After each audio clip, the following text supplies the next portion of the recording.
How to change your age on YouTube in Android mobile. So hello guys, if you have Android mobile and you want to change your age on YouTube, how you guys can do that? So it was very easy. For that we will simply go to YouTube.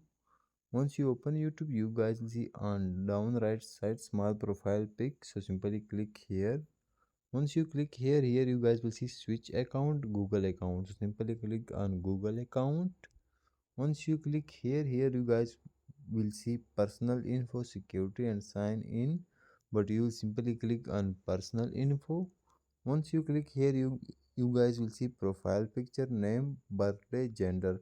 So simply click on birthday. Once you click here you need to wait for some second. Now here you guys will see birthday, only you, anyone. So simply click on birthday.